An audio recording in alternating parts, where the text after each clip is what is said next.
हमारे साथ मुसलमान भी चाय पीते हैं। हमारी डिफेंस में मेरे जो ऑफिसर थे, वांटो sir Ahmad, wing commander Moinuddin हमारे इंस्ट्रक्टर थे। हमें तो भेदभाव नहीं सिखाया। I like the leader. Politicians अलग होते हैं, he is a true leader like Abdul Kalam. जो सेंट्रल विस्टा संसद बना है, शायद इसकी 78 में प्लानिंग शुरू हो गई थी। 3,500 करोड़ का प्रोजेक्ट था, शायद 930 या 1200 करोड़ में ये बन के तैयार हो गया। विद इन 3 ईयर्स में विजन था।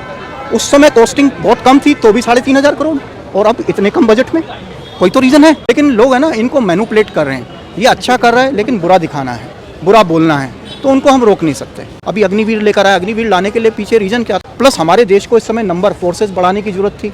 प्लस उस बच्चे को 5 साल के लिए रख रहे हैं, तो एक well behaved, well discipline gentleman बन के आएगा। सबका साथ सबका सत्यानाश कर रही है। एक बार बताइए, नरेंद्र मोदी जी की गवर्नमेंट में ये हाईवेज बने हैं, क्या उन्होंने क्लियरली लिखा है कि सिर्फ ये इस पे हिंदू ही चलेगा?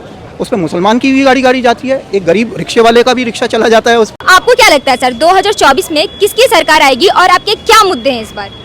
जो इंडिया को, भारत को सेफ रख सके, चाहे रिलीजन के क्षेत्र में हो, सबको लेके चले, एजुकेशन के क्षेत्र में गरीबों को फैसिलिटीज़ पहुँचे, बैंकिंग फैसिलिटीज़ पहुँचे, जो युवा लोग हैं इनको रोज़गार मिले, और जिसके पास विजन हो गवर्नमेंट के पास कि हाँ हमें पब्लिक के लिए कुछ करना है, हमें अपने लिए नहीं करना, हमें अपना नाम नहीं कमाना, हमें सर्विसेज देनी है, ठीक है। तो इस तरह की गवर्नमेंट आनी चाहिए। कि नरेंद्र मोदी जी ने जो डिफेंस सर्विसेज के लिए किया, एयरफोर्स के टेक्नोलॉजीज तक चेंज कर डाली, लेटेस्ट जो पेंडिंग्स थे, Rafale aircraft, Chinook aircraft, DRDO, वो चेंज करे।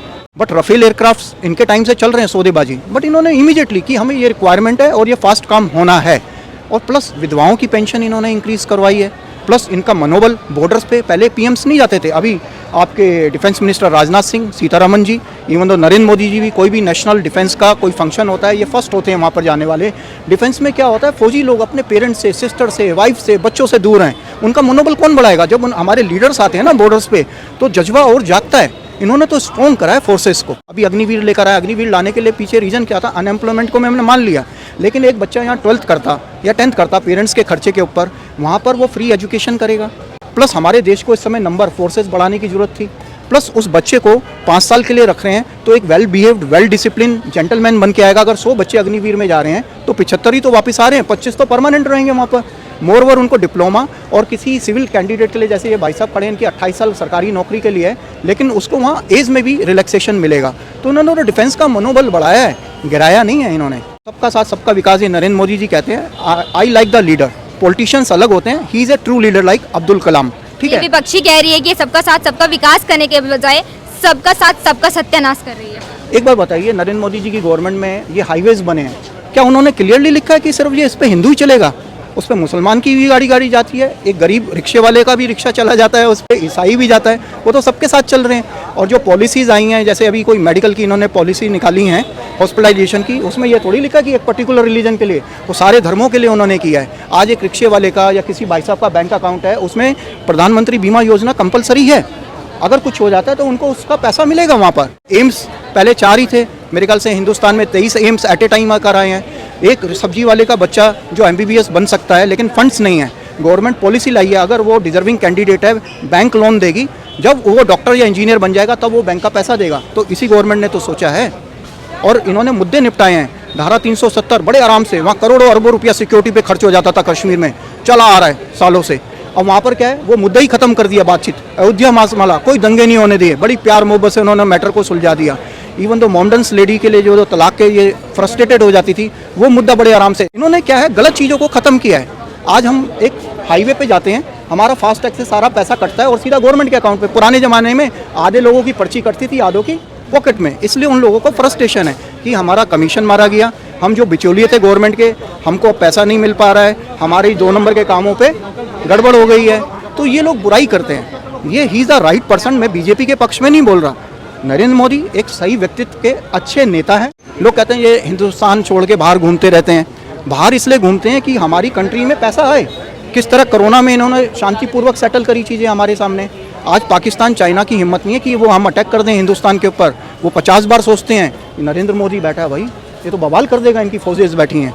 We are the strongest forces in the world. हमें प्राउड है, हम इंडियंस हैं, हम भारतीय हैं। हमारी फौज में मोमडन्स भी हैं, सिख भी हैं, ईसाई भी हैं, ठीक है। तो हम लोग तो बहुत प्राउड करते हैं। लेकिन ये सरकार एजुकेशन पे क्यों नहीं काम कर रही है? एजुकेशन भी तो बहुत ज़रूरी मुद्दा है।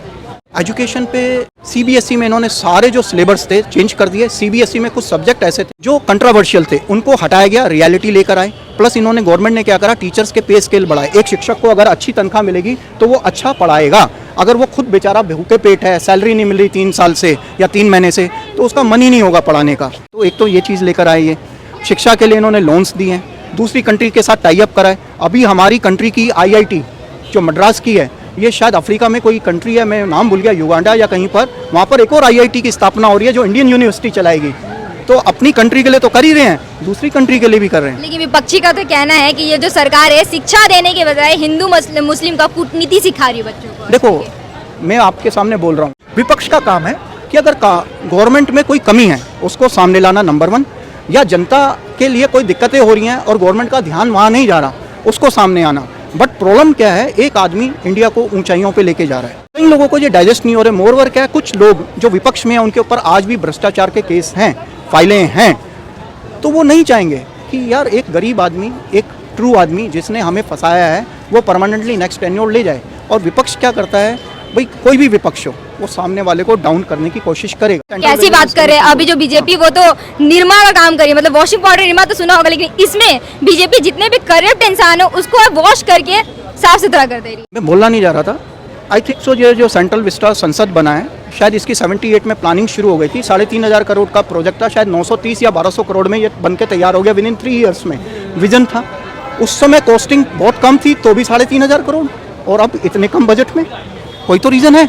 कारण हमारा कई सौ करोड़ जो हमारा इनकम टैक्स का पैसा है वो मिनिस्टर्स, उनके ऑफिसर्स के किराए में चला जाता था। अब वो जो किराया जिन भी किसी खास पर्टिकुलर फैमिली या व्यक्तियों के थे वो किराए से वंचित हो गए। इन्होंने वही पैसा अपने कि गवर्नमेंट अपने फ्लैट्स बना लिए, अपने ऑफिसेज बना लिए।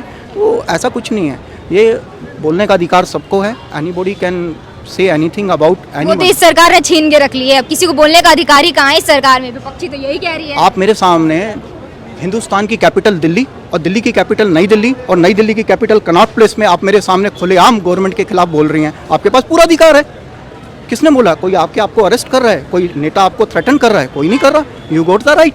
आपके फंडामेंटल राइट्स हैं, हमारे संविधान ने बोलने का अधिकार दिया है और आप बोल रही हैं। आप कैसे सही बोल सकते हैं? जो इंसान देश पर ध्यान नहीं दे रहा है, जब दिल्ली में बाढ़ आई तो नेता बाहर घूम रहे थे, हमारे प्रधानमंत्री। जब मणिपुर जल रहा था तो भी बाहर घूम रहे थे।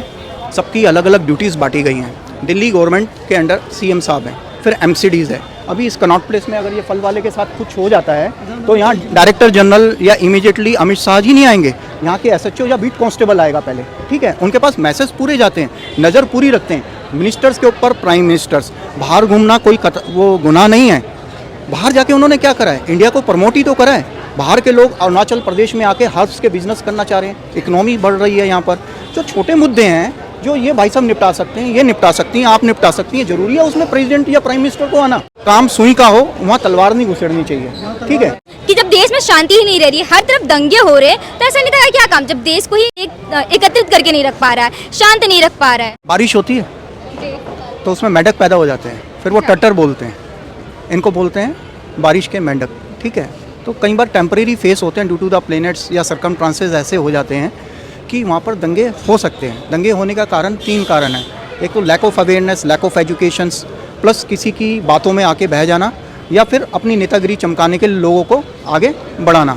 हिंदुस्तान बहुत पीस में है, यहाँ कोई हिंदू मुसलमान के दंगे नहीं हुए। ये थोड़ा बहुत कभी इक्का दुक्का हो जाता है। पहले मीडिया कम होता था, अब मीडिया चारों तरफ है। अगर आज एक गांव में भी कुछ होता है हल्का फुल्का, उसको विद इन 10 मिनट में दिल्ली पहुंचा दिया जाता है। पहले भी होते रहे हैं, ठीक है, तो उसको वो हाईलाइट ज़्यादा हो जाते हैं। है कुछ नहीं। अभी नूह मेवात में हुआ, कुछ नहीं था ये। ठीक है, कुछ लोगों को गलतफहमी थी, नेगेटिविटी थी, ये आ रहे हैं ऐसा कर दो। गवर्नमेंट ने विद इन 3 डेज़ में कंट्रोल कर लिया बड़ी शांतिपूर्वक। हमारी पुरानी दिल्ली में तो दंगे नहीं होते, हमारे साथ मुसलमान भी चाय पीते हैं। हमारी डिफेंस में मेरे जो ऑफिसर थे, वांटो sir Ahmad, wing commander Moinuddin हमारे इंस्ट्रक्टर थे, हमें तो भेदभाव नहीं सिखाया। आप कह रही हैं इन नरेंद्र मोदी जी के कारण। अरे नरेंद्र मोदी जी के कारण शांति है देश में। मैं तो अभी लेटेस्ट एग्जांपल दिया, 370 आज कश्मीरी मुसलमान इतने खुश हैं, वहाँ G20 उन्होंने करा दिया, उनको रोज़गार के अवसर मिल गए। और अयोध्या मामला 2 मिनट में इन्होंने सुलटा दिया। तो पीस ऑफ माइंड बनारस में इन्होंने पूरा, आप बनारस जाके देखिए, चेंजेस करके लेकर आए। लेकिन लोग है ना, इनको मैनिपुलेट कर रहे हैं। ये अच्छा कर रहा है लेकिन बुरा दिखाना है, बुरा बोलना है। तो उनको हम रोक नहीं सकते। सर ये सरकार बेसिक नीड्स पे क्यों नहीं ध्यान दे रही है? जैसे बेरोजगारी का मामला हो गया, महंगाई का मामला हो गया, इन सब चीज़ों पे क्यों नहीं ध्यान दे रही है जो लोगों पर प्रभाव डाल रही है? बड़ा एक सिंपल है, कम शब्दों में, छोटे लोग भी होते हैं। 2004 से पहले कांग्रेस की सरकार थी, 4 के बाद मिली जुली सरकार रही 14 तक। उस समय चीनी के भाव थे 32 रुपये किलो, ठीक है। तो हर साल कुछ एक वैल्यूएशन होता है, 5 साल गवर्नमेंट बनने के बाद वो चीज़ों में कीमतों में वृद्धि होती है 10% या 25%। चीनी 35 आई, 38 आई, आज 2024 आ गया, 2024 4 से 24 तक 20 साल का टाइम है, 23 का। चीनी 45 रुपये 40 रुपये किलो ही तो है, 8, 10, 12 रुपये तो बढ़ी है, कोई महंगाई तो बढ़ी नहीं है उतना। पहले हमारी जो तनख्वाह होती थी 12,000, 18,000, आज हमारी सैलरी 78,000 के आसपास है क्लैरिकल लेवल की, या 56,000 है। सैलरी में भी तो उतना बढ़ोतरी हुई है, बिल्कुल।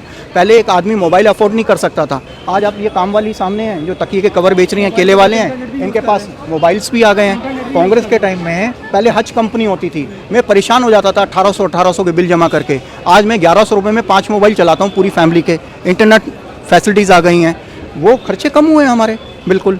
ठीक है, महंगाई दर बढ़ती है, उसी मात्रा में हम लोगों की आमदनी भी बढ़ी है। रही बात बेरोज़गारी की, मैं फिर बोल रहा हूँ, आप सरकारीजेल.com में जाके देखिए, Indian railway, Indian banking services, intelligence bureau, इसके बाद डिफेंस सर्विसेज हैं हम लोगों की, स्टाफ सिलेक्शन कमीशन हैगा हमारा, कंबाइंड डिफेंस सर्विसेज हैं, यूपीएससी इतनी धड़ल्ले से वैकेंसी निकाल रही हैं। अरे भैया, आपके पास जब टैलेंट ही नहीं है, आप एग्ज़ाम ही नहीं क्लियर कर सकते, तो आप तो रोएंगे ना कि हम तो बेरोज़गार हैं। भाई ये बंदा भी तो बेच रहा है, या 700-800 रुपये कमा के चला जाता है जीवन में। जिनको नरेंद्र मोदी डाइजेस्ट नहीं हो रहे, एक ईमानदार आदमी की छवि है, बेस्ट नेता हैं, पूरा वर्ल्ड उनके सामने झुका हुआ है। पाकिस्तान की इन्होंने हेल्प नहीं करी, पाकिस्तान चाइना थर्राता है इंडिया से।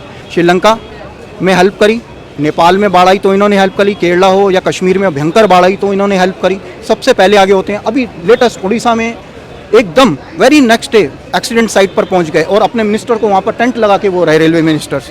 काम तो ये चुटकियों में करते हैं। देश में बिल्कुल सुकून है, शांति है।